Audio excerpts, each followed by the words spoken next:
네, 안녕하세요.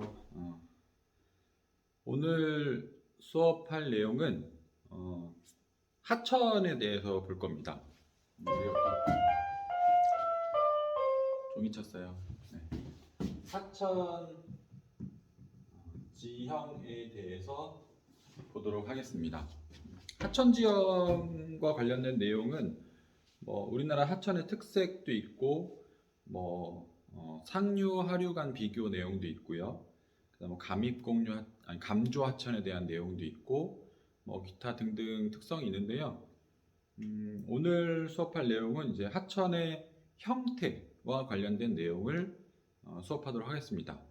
즉 이제 감입공유하천과 자유공유하천을 비교하고 공유하천과 직류하천을 비교하고 이런 내용이라고 보시면 돼요. 자, 일단 하천의 형태적인 측면부터 먼저 잠깐 보면요. 우리가 하천이라고 하는 건 크게 두 가지 형태가 있어요. 하나는 직류하천이 있고요. 또 하나는 공유하천이라고 하는 게 있습니다. 직류하천과 공유하천. 직류하천은 뭐예요? 그냥 직선상으로 이렇게 쭉 흘러가는 거. 그게 직류하천. 공유하천은 꼬불꼬불꼬불꼬불 흐르는 하천. 이게 공유하천입니다. 그 하천의 특성을 이해할 때는요, 일단 기본적으로 이 물이 흐르는 특성을 이해를 하셔야 돼요. 일단 물은 어디서 어디로 흐르죠? 그렇죠? 높은 곳에서 낮은 곳으로 흐릅니다. 물은 높은 곳에서 낮은 곳으로 흐른다. 이게 일단 첫 번째 기억하셔야 될 내용이고요. 그 다음에 물이 흐르는 힘은 하천이 흐르는 경사도에 비례하고요. 물이 흐르는 양에 비례합니다. 경사가 급할수록 물은 힘이 강해지고요. 물의 양이 많을수록 힘은 강해집니다. 자, 일반적으로 직류하천과 공유하천을 비교했을 때 직류하천은 대체로 공유하천보다 물의 힘이 강할 때 직류하천으로 흐르는 경우가 많아요. 그래서 하천이 직류하는 경우는 그럼 어떤 경우냐? 경사가 급한 경우, 경사도가 높은 경우, 경사가 급한 경우 이거나 혹은 유량이 엄청나게 많은 경우, 이런 경우에는 하천이 직류합니다. 그래서 이걸 그대로 이제 적용을 해보면 경사가 급한 지역은 어디죠? 하천을 기준으로 상, 중, 하로 분류했을 때 경사가 급한 지역은 그렇죠. 대체로 하천의 상류 지역에 해당된다고 보시면 돼요. 하천의 상류. 그러니까 쉽게 생각하시면 이 하천의 상류라고 하는 거는 곡이라고 하면 계곡. 계곡 같은 데라고 생각하시면 돼요. 계곡. 우리 산에 가면 계곡물 흐르잖아요. 그렇게 계곡같이 산에 흐르는 물이 평지로 내려오기 전에 내리 쏘는 부분, 이런 부분들은 하천의 경사가 급하기 때문에 공유를 할 겨를이 없어요. 그냥 내리 쏘는 거죠. 직류고. 자, 그런데 이제 이게 문제예요. 하천이 경사도가 급한 경우에 그냥 내리 쏩니다라고 하는 건 쉽게 이해가 되는데 문제는 유량이 많은 경우에도 이 하천이 공유보다는 직류 형태로 이렇게 쫙 흐르는 경우들이 있어요. 유량이 많은 경우. 그럼 유량이 많다 그럼 어디예요? 하천 기준으로 봤을 때 글씨가 왜 이러지? 하천의 하류부. 근데 이 하류부 중에서도 특히나 더 완전 하류부. 그러니까 거의 이제 바닥까지 왔을 때 여러 개의 지유 하천들이 모여서 하천이 점점 규모가 커질 때 하폭도 커지고 물의 깊이도 깊어지고 유량도 많아지고 하면 얘가 불도저로 밀어버리듯이 이렇게 쫙 밀어버린다 뜻이에요. 그런 경우에는 직류를 하는 경우들이 있다. 자, 그렇다면 공유하천은? 자, 공유하천은 다시 또 두 개로 나누셔야 됩니다. 두 개로. 하나는 자유공유. 글씨를 왜 이렇게 쓰죠? 제정신이 아닌 것 같아요. 자유공유하천이 있고요. 그 다음에 또 하나는 이제 감입공유하천이 있습니다. 자, 지금 앞에서 이야기했던 하천이 직류하는 경우를 제외하고 나머지에서는 자유공유 하천의 형태를 띠거나 아니면 가믹공유 하천의 형태를 띱니다. 그런데 이 자유공유 하천과 가믹공유 하천은 서로 완전히 별개의 것이 아니라 자유공유 하천이 일단 시작이에요. 자유공유 하천이 시작이고 그 자유공유 하천이 집안이 융기했을 때 그 공유하는 형태를 그대로 유지한 상태에서 집안이 융기하는 경우, 그런 경우에 가믹공유 하천으로 변합니다. 이건 좀 이따 다시 한번 이야기를 할 거고요.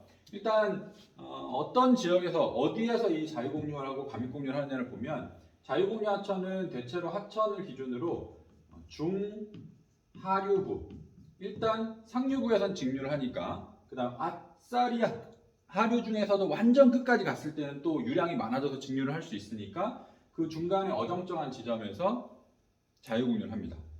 가믹공유 하천은 얘는 하천의 중상류부, 중은 이제 부드럽게 걸치기 때문에 중이 붙는 거고요. 얘는 상류부. 근데 이 상류부 같은 경우에 완전 계곡은 아니에요. 그러니까 완전 계곡은 하천이 직류를 하기 때문에 그런 부분 말고 계곡에서 나와서 이제 평야로 가기 전에 이제 상류부에 해당된다라고 보시면 되고요. 이걸 이제 우리나라의 그 동고서저의 지형 형태를 띠고 있는 우리나라로 이제 적용을 해보면 대체로 완전 그 높은 지역, 경사가 급한 지역에서 여기서는 하천이 직류의 형태로 흐를 가능성이 높고요. 그 다음에 중상류, 어정쩡한 부분에서는 여기서는 가믹 공유를 하는 경우가 많고요. 중하류로 내려왔을 때는 하천이 자유 공유를 하는 경우가 많고요. 그다음 완전 하류 끝까지 갔을 때는 오히려 물의 양이 많아져서 직류의 형태를 띠는 경우가 있다. 그래서 우리나라의 하천들 같은 경우 대하천인 경우에 뭐 한강이라든가 금강이라든가 뭐 낙동강이라든가 뭐 이렇게 큰 하천들 같은 경우에는 우리가 지금 보고 있는 하천의 형태, 저 형태가 복합적으로 하나의 하천 내에서 순차적으로 나타난다라고 보시면 돼요. 그러니까 하나의 하천 내에서 직류, 공유 중에서 자유공유, 가믹공유가 모두 다 나타난다라고 보시면 됩니다. 그래서 이제 일단은 이렇게 정리를 하시고 그 다음에 이제 자유공유부터 이제 볼 거예요. 직류하천은 뭐 따로 볼 내용은 별로 없어요. 그냥 직선으로 쭉 뻗어서 흐른다. 그럼 끝. 공유하천으로 가야 되는데 그 하천이라고 하는 게 평야로 진입하면 얘가 이제 유속이 느려지기 시작해요. 근데 유속이 느려진다고 해서 왜 하천을 공유를 할까라는 걸 생각을 해봐야 되거든요. 자, 어떤 하천이 하나가 있습니다. 근데 얘가 만약에 공유 하천을 이야기를 해야 되기 때문에 이 하천이 일단은 직류한다는 전제를 한번 깔아볼 거예요. 하천이 일단은 직류한다. 그런데 자연 상태에서 직류하는 하천이 완벽하게 직선 상태로 쫙 흐르는 경우는 거의 없다고 보셔도 무방합니다.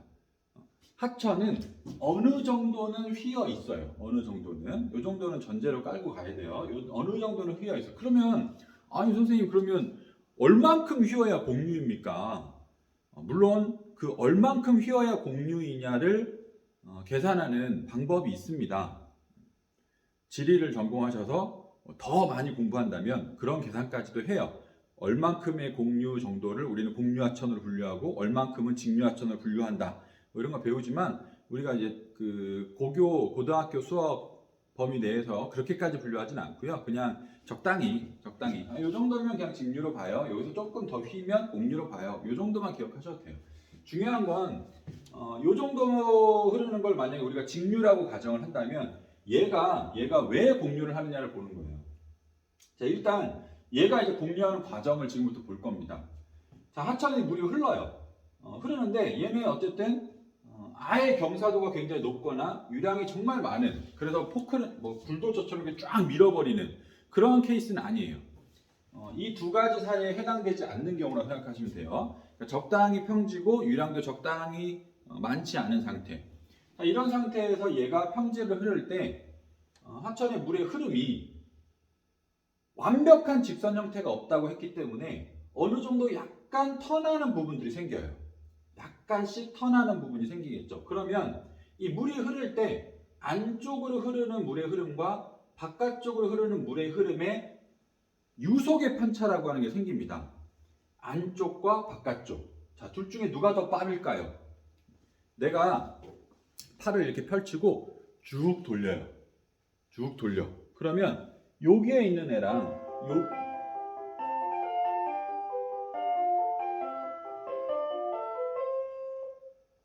자, 여기에 있는 애랑 여기에 있는 애랑 속도가 누가 더 빠르냐를 물어보는 거예요. 이렇게 돌렸을 때. 이렇게 돌리면 얘는 요만큼 가잖아요. 근데 얘는 휙 하고 돌죠. 그렇죠? 그래서 이 바깥쪽에 있는 애들이 속도가 더 빨라요. 우리 남학생들 같은 경우에는 군대 가겠지만 여학생들도 이제 뭐 이렇게 화면 같은 거 보시면 군인들이 오와 열을 쫙 맞춰가지고 행진을 쫙 해요. 행진을 막 하고 있는데 이 옆선을 이렇게 쫙 여러 사람이 맞춘 상태에서 쫙 행진을 해. 이러다가 얘네들이 갑자기 좌로 돌아가 그러면 이 상태에서 이렇게 돈단 말이에요. 이렇게 이 옆선을 맞춘 상태에서 쫙 돌아요. 그때 안쪽에 있는 애들은 이 턴하는 방향의 안쪽에 선 애들은 걸을 때 어떻게 되냐면 종종 걸음을 이렇게 조금씩 돌려줘야 돼요. 조금씩. 그래야 옆선을 맞출 수 있거든.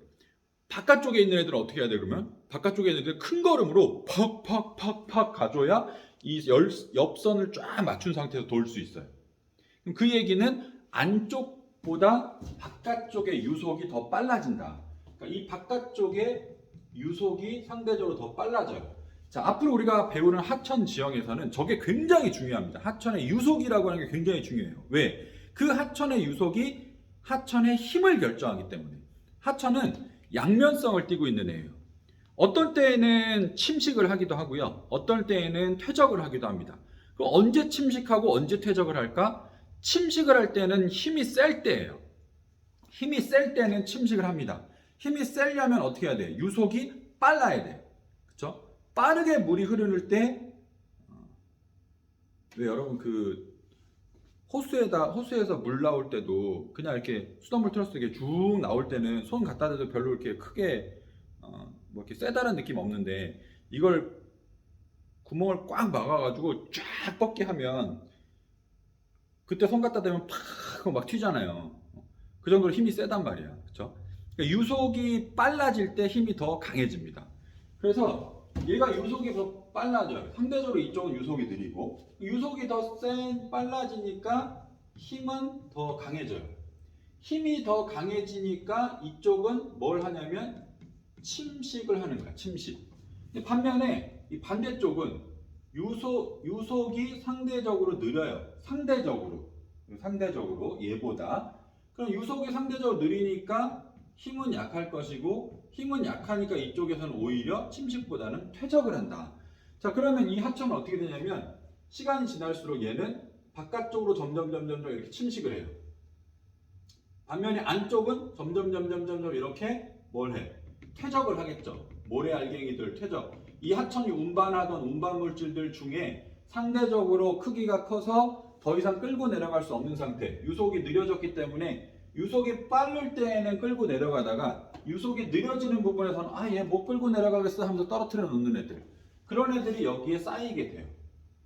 마찬가지로 이쪽에서도 이번엔 이쪽이 바깥쪽 턴이죠. 그럼 얘는 이쪽은 안쪽 턴이니까 이쪽에선 쌓일 것이고 이쪽은 바깥쪽 턴이니까 이쪽으로는 침식해서 깎이겠죠. 그렇죠? 그럼 이쪽으로는 확장이 되고 일로는 쌓여 나가게 됩니다. 얘는 이쪽으로는 확장이 되고 침식하고 이쪽으로는 쌓이게 돼요. 자, 그럼 이 하천의 모양이 점점 어떻게 되죠? 점점 공유하겠죠. 자, 이게 하천이 공유하는 원리입니다. 자, 이렇게 해서 하천은 공유하게 돼요. 점점. 자, 그러면 이 점점 공유하면 얘는 이만큼 공유하고 이쪽으로 또 이만큼 와서 이렇게 이만큼 가고 이렇게 가면 얘는 더 가면 이만큼 가고 이만큼 가면 그러면 이 부분은 직류 아닙니까? 물론 이 부분 내에서는 그럴 수 있겠죠. 그런데 이 부분 내에서도 얘는 뭘 하냐면 다시 또 미세한 공유의 편차가 생길 것이고 그 안에서 또 공유를 하게 돼요. 여기서. 그래서 이게 지금은 단순화시켜서 이렇게 S자 형태로 그렸지만 실제로 얘가 공유를 하게 되잖아요. 그럼 여기서 이렇게 휘었다가 일로 휘었다가 막 이렇게 흐릅니다. 이렇게 굉장히 복잡한 형태로 공유를 하게 돼요. 근데 물론 얘가 공유를 할 때 뭐 한도 끝도 없이 뭐 지구끝까지 공유하진 않을 거 아니에요. 이 하천이 공유하는 범주가 생깁니다. 범위. 자신의 영역이 생겨요. 그 영역 범위 내에서 하천은 공유를 하게 된다. 그러니까 뒤에서 다시 다루겠지만 그 영역 범위라고 하는 게 뭐냐면 그게 범람원입니다. 범람원. 하천이 범람했을 때 물이 들어차는 범위. 그 범위 안에서 이 하천은 굉장히 자유롭게 공유를 하게 된다. 자, 이렇게 공유를 하다 보면 여기서 이 하천이 방금 여기서 이게 옆으로 치면서 확장한다 그랬잖아요. 옆으로 치면서 확장을 해요. 확장을 할 때 방식은 뭐야? 침식이에요. 침식. 근데 이 하천이 공유를 하는 과정에서 옆을 깎아서 침식을 했죠. 그래서 이걸 뭐라고 하냐면 측방침식이라고 불러요. 측방침식. 이게 이제 측방침식이에요. 측방침식. 그래서 자유공유 하천에서는 주로 저 측방침식을 통해서 하천이 본인의 영역을 만들어가고 그 본인의 영역 내에서는 지형의 굴곡을 아예 지워버립니다. 측방침식을 통해서 본인의 영역 내에서는 평평한 평지를 만들어버려요. 점점 더 평평해지는 거고 그 평평한 정도가 크면 클수록 이 하천은 더 많이 공유를 하는 그런 반복이 이루어진다. 그래서 이 하천은 점차 범람원이라고 하는 본인의 영역을 만들기 시작한다. 이렇게 보시면 됩니다. 자, 하천이 자유공유를 하다가 이렇게 공유를 했어요. 예를 들어서 이렇게 공유를 해요. 이렇게 공유를 해요. 자, 이렇게 공유를 하다 보면 여기서 이제 바깥쪽으로 턴하는 게 공유의 정도가 심하면 심할수록 이 턴하는 정도가 점점 강해져. 그러면 이쪽으로 자꾸 때리는 힘이 강해지겠죠. 그럼 이 하천은 측방침식을 통해서 하천의 영역을 일로 이렇게 점점 확장해 나갈 겁니다. 반대로 이쪽에서는 점점 어떻게 해? 점점 쌓아 나가겠죠. 그래서 모래턱 같은 게 생길 거예요. 퇴적에 의해서 모래턱 같은 게 막 생기고 하천의 유로는 점차 더 공유하는 형태로 이렇게 흐르게 될 겁니다. 근데 이게 시간이 지나다 보면 계속 이렇게 확장해 나가다 보면 결국엔 어떻게 돼요? 결국엔 얘가 만납니다. 이게 뚫려버려요. 이렇게. 그래서 여기가 이렇게 뚫려버립니다. 자, 이렇게 뚫리고 나면 이 뚫리고 난 이후에 요 가운데 육지가 하나 생기죠. 섬. 자, 이런 섬을 우리는 하중도라고 이야기합니다. 하중도.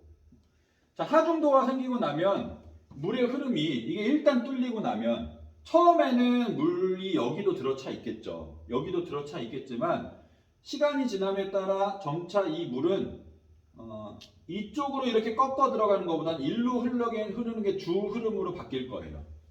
그러면 시간이 지나면서 하천 양 옆으로 퇴적이 이루어지고 여기가 이렇게 점점 시간이 지나서 막힙니다. 여기가 지금 막혀요. 이렇게 막히고 나면 이제 더 이상 얘는 이제 섬이 아니죠.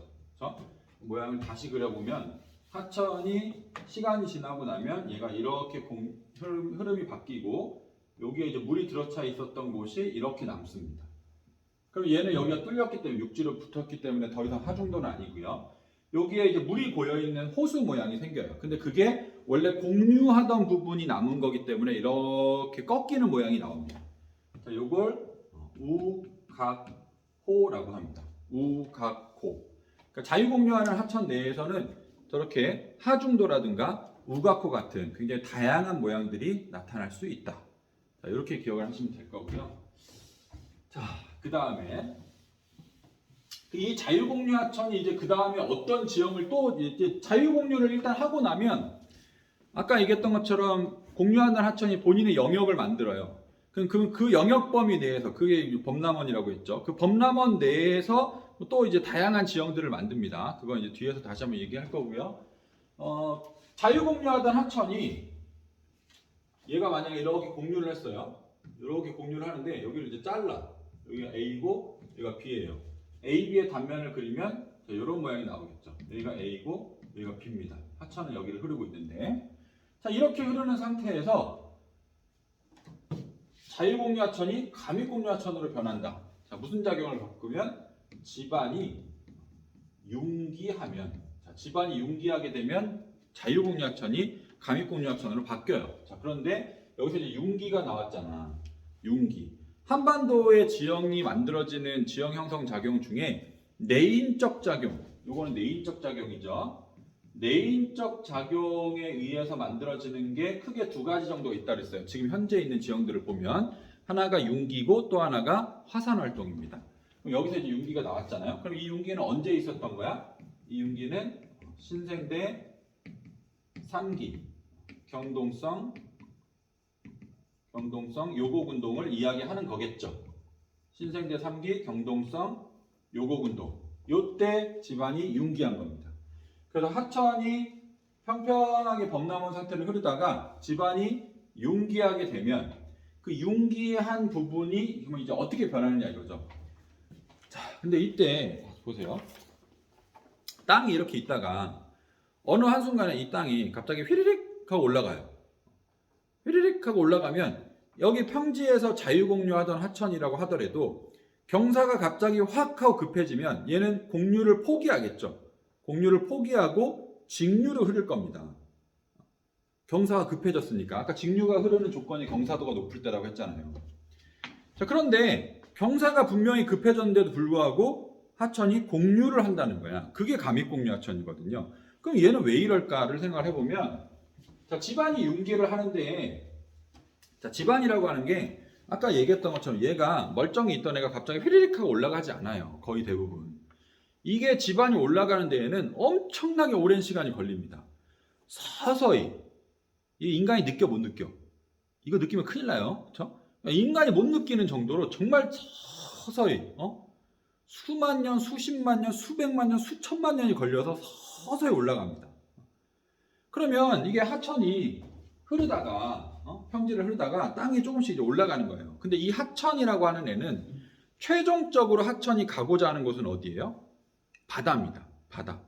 하천은 항상 바다와 높이를 맞추고 싶어 하는 애예요.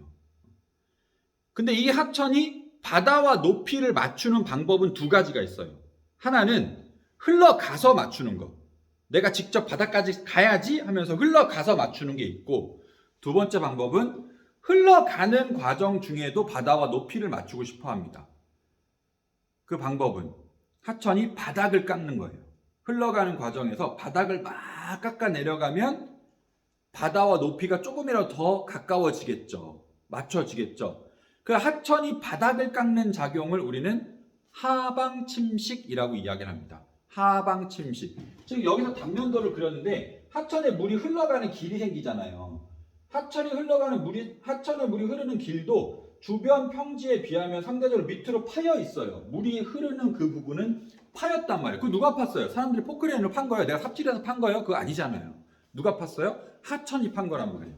그럼 이 하천은 뭐 하려고 팠을까? 바다랑 높이를 맞추려고 판 거예요. 그렇죠? 근데 얘가 멀쩡히 가만히 있는데 땅이 올라가. 쌍, 이 주변에 있는 땅이 올라가네? 나는 가만히 룰루룰루 하면서 자유공유를 막 하고 있는데 땅이 올라가는 거야. 처음엔 못 느껴. 속도가 너무 느리니까. 처음엔 못 느끼는데 어느 순간 이 하천이 깨닫는 거죠. 어라? 땅이 올라가네? 조금 높아진 것 같은데? 나는 바다랑 높이를 맞춰야 되는데 땅이 올라가네? 아이씨, 지금 높이를 맞춰야 되는데 땅이 올라가. 근데 그렇다고 해서 내리 쏘기에는 경사가 그렇게 많이 올라가진 않았어. 그럼 이 하천은 뭘 선택하겠어? 그렇죠. 하방 침식을 합니다. 하방 침식. 땅이 올라간 만큼 서서히 얘도 같이 하방 침식을 하기 시작해요. 물론 신생대 3기 경동성 요곡운동에 의해서 땅이 올라가는 속도는 하천이 하방 침식을 하는 속도보다 더 빨랐습니다. 빨랐어요. 빨라서 실제로 올라간 것만큼 그대로 다 파지는 못해요. 그런데 어쨌든 올라간 만큼 최대한 팝니다. 최대한. 그래서 이 하천이 점점 하방 침식을 해나가는 거예요. 하방 침식을. 막 이렇게 하방 침식을 해나가면 주변은 뭘로 남아요? 주변은 산으로 남고 이 하천은 골짜기를 흐르는 모양이 나오겠죠. 계곡이라고 하는 이 협곡 같은 형태로 흐르는 모양이 나옵니다. 주변은 산으로 생기고. 근데 이 하천은 아까 뭐라고 했어? 공유를 포기하고 아예 직선으로 흐른 건 아니라 그랬죠. 왜냐하면 경사가 갑자기 급해진 게 아니기 때문에. 그러니까 공류를 유지한 상태에서 얘가 하방 침식을 더 우월하게 한 거예요. 하방 침식을 더 우월하게 하니까 주변은 산으로 남고 이 하천은 그 산 사이사이를 공류해서 흐르는 모양으로 남게 된다. 그게 감입공류 하천입니다. 감입공류 하천. 자, 그래서 감입공류 하천의 형성 원인은 그럼 뭐다? 자, 집안의 융기다. 혹은 뭐라고 얘기할 수 있다? 내인적 작용이다. 라고 이야기할 수 있다는 겁니다. 자, 이렇게 정리를 하시면 될 것 같고요. 자, 그 다음에 감입공류 하천을 이야기하면서 반드시 세트로 같이 가야 되는 게 있어요. 자, 그게 뭐냐면요. 하안단구입니다. 하안단구. 자, 말을 풀어보면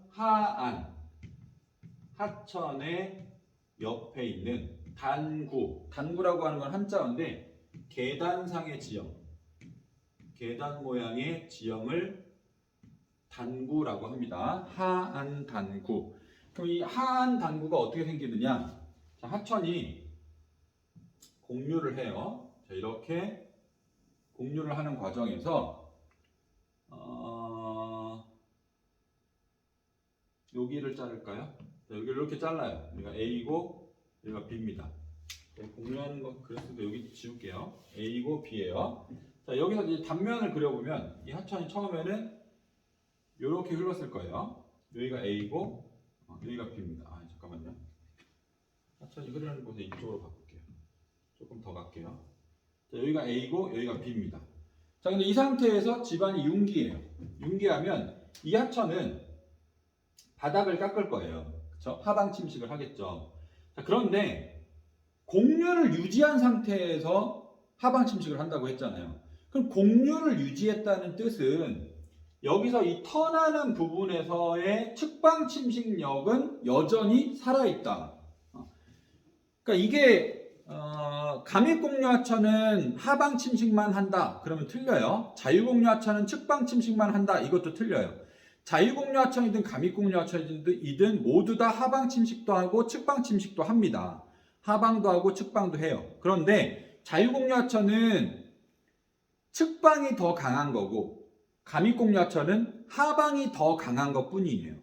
얘가 하방 침식이 더 강해서 밑을 깎는 거는 맞아. 자, 그런데 여기서 터나는 부분이 있기 때문에 이 A 방향으로 얘는 점차 조금씩 물론 자유공류 때 측방을 통해서 공류를 더 심하게 하는 거에 비해서는 좀 덜 하겠죠. 상대적으로. 하지만 어쨌든 조금씩 옆으로 확장을 해나갑니다. 자, 그런데 문제는 이게 옆을 확장해 나갈 때 하방 침식을 안 하면 그냥 공유하는 정도만 커질 텐데 얘가 하방 침식을 하면서 옆으로, 하방 침식을 하면서 또 옆으로, 하방 침식을 하면서 또 옆으로, 하방 침식을 하면서 또 옆으로 이렇게 파는 거예요. 그러면 이쪽은 파나갔으니까 이 위에는 떠 있지 않겠죠. 뭐 얘가 굴을 파진 않을 거 아니에요. 점점 무너뜨리면서 갔겠지. 그럼 시간이 지나면 어떻게 되냐면 이쪽은 이렇게 되고 하천은 여기를 흐를 것이고 이쪽으로 완경사로 이렇게 올라가는 모양이 나옵니다. 이렇게 완경사로 올라가는 모양이 나와요. 그러니까 과거에 하천의 물길이 원래는 여기 있었던 애가 하방에서 측방하고 일로 가고 하방에서 측방하고 일로 가고 하방에서 측방하고 일로 가고 하방에서 측방하고 일로 간 거예요. 점차 일로 이동했다는 얘기예요. 그러면 요 부분에 과거에 하천이 흘렀던 영향을 받았던 땅이 비스듬하게 남아있는 부분이 생기겠죠. 그렇죠? 그래서 요 부분을 우리는 뭐라고 한다? 하안단구라고 한다. 하천의 옆에 계단상의 지형이 남는. 물론 이게 모양에 따라서는 이렇게 비스듬한 형태여가지고 저게 무슨 계단입니까? 이럴 수는 있어요. 근데 이게 실제로 이렇게 경우에 따라서는 진짜로 이게 진짜 이렇게 돼서 이렇게 형성되는 경우들이 있어요. 물은 여기에 흐를 것이고 여기에 약간씩 계단 모양을 띠고 있다라고 해서 하안단구라는 표현을 씁니다. 자, 이 하안단구는 요거 하나만 가지고도 굉장히 중요한 지형입니다. 그래서 이 하안단구는 정리를 해보면 일단 형성 원인은 하안단구의 형성 원인은 뭐예요? 얘가 왜 옆을 깎고 밑을 깎고 했어요? 집안이 뭐였기 때문에? 융기했기 때문에. 하한당구의 형성 원인은 집안의 융기입니다. 집안의 융기라는 얘기는 이거랑 똑같이 적용된다는 얘기예요. 내인적 작용이라고 할 수도 있고 시계는 신생대 3기 경동성 요곡 운동 때이다 라고 보시면 되고요. 그 다음에 이제 두 번째는 분포. 분포는 감입공유하천이 있는 감입공유하천의 주변에 주로 분포합니다. 감입공유하천의 주변에 주로 분포한다. 지금 표현을 잘 보셔야 돼요. 감입공유하천 주변에 주로 분포한다 그랬죠. 그러면 자유공유하천 주변에는 하한당구가 없을까? 있습니다. 자유공유하천 주변에도 하한당구가 있어요. 그런데 자유공유하천은 집안의 융기가 거의 이루어지지 않잖아요. 아까 얘기했던 것처럼 자유공유하천은 지금 현재 하천의 중하류 쪽이란 말이에요. 아까 그렸다 지웠는데 여기다 쓸까요? 한반도의 경동성 요곡 운동에 따른 지형 단면도를 동고서저의 지형 형태를 이렇게 그렸을 때 이 부분, 집안이 융기한 부분, 여기가 이제 감입공유 부분이에요. 그 다음에 중하류 쪽으로 내려온 이 부분이 이제 자유공유하천이죠. 아예 끝부분은 계곡 형태니까 직류 형태고 아예 하류부는 유량이 많기 때문에 여기도 직류 형태로 흐르는 곳들이 있어요. 그래서 중상류 쪽, 중하류 쪽 이쪽이 이제 얘는 감입이고 얘는 자유인데 그러면 여기서 이제 보면 요 감입 부분은 요만큼씩이 다 집안이 융기한 거잖아요. 그렇죠? 근데 이 자유공유하천 부분은 꼴랑 해봐야 조금씩밖에 융기를 안 했단 말이에요. 그렇죠? 근데 어쨌든 자유공유하천도 자유공유하천 부분도 집안이 미세하게나마 융기했을 수도 있고 저 자유공유하천 부분도 하천 하방 침식을 진행하기 때문에 상대적으로 높진 않지만 하천 옆에 나지막하게 하한 당구가 있을 수 있고 실제로 우리나라도 있어요. 그런데 이 하한 당구가 정말 뚜렷하게 나타나는 곳은 어디야? 이쪽이에요. 이쪽. 중상류 쪽. 여기는 이제 당연히 감입공유하천 형태로 흐를 것이고 그래서 이런 모양으로 나타날 것이다. 자, 그 다음에 이제 세 번째는 이제 이용입니다. 이용. 이 하한 당구는 뭘로 이용하냐? 자, 하천이 옆에 있어요. 물을 구하기 쉽죠. 그러면 이 감입공유하천 주변에 사람들이 만약에 거주해야 한다라고 한다면 하천이 옆에 있어서 물을 구하기 쉽고 비교적 경사가 다른 산지에 비해서는 완만하겠죠.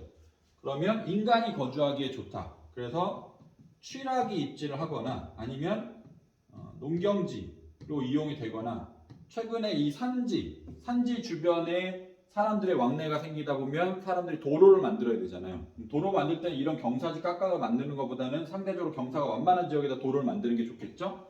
그래서 도로로 이용을 하거나 이런 특징이 나타납니다. 자, 네 번째. 그러면 특징은 뭐가 있냐? 자, 그럼 하천 옆에 평평한 평지 있으면 무조건 하한 당구냐? 그렇진 않아요. 이게 지형이라고 하는 게 항상 그때그때 달라지기 때문에 지형이라고 하는 게 무조건 단순하게 그냥 하천 옆에 평지는 무조건 하한 당구? 그렇진 않고 하천 옆에 평지가 있을 때는 하한 당구일 가능성이 높은 거죠. 그러면 이게 하한 당구인지 아닌지는 분석을 해봐야 될 거 아니에요. 그 분석하는 방법이 뭐야? 이 특징은 하한 당구는요, 삽질하면 땅을 파보면 뭐가 나와? 둥근 자갈이 나와요. 둥근 자갈. 둥근 자갈이 나오는데 여기가 왜 둥근 자갈이 나오냐면 원래 여기가 하천이 여기를 흐르던 거잖아요. 여기를. 근데 얘가 점점점 파내려가면서 이리로 간 거죠. 그러니까 하천이 여기를 흐르던 애가 점점점 이렇게 내려간 거예요. 그럼 이 하한 당구 부분은 과거 하천의 물길이었던 곳인 거야. 즉 하천의 영향을 받았던 곳인 거야. 자, 하천의 영향을 받으면 무조건 나오는 게 저 둥근 자갈입니다. 물론 당연히 이거는 인간이 인위적으로 동글동글하게 만든 자갈을 얘기하는 게 아니에요. 자연 상태에서 만들어지는 자갈. 자, 자연 상태에서 동글동글한 자갈은요, 반드시 물에 의한 작용에 의해서만 만들어집니다. 그래서 하천이거나 아니면 바닷가거나 하천이나 바닷가에서만 나오는 게 둥글둥글한 자갈이에요.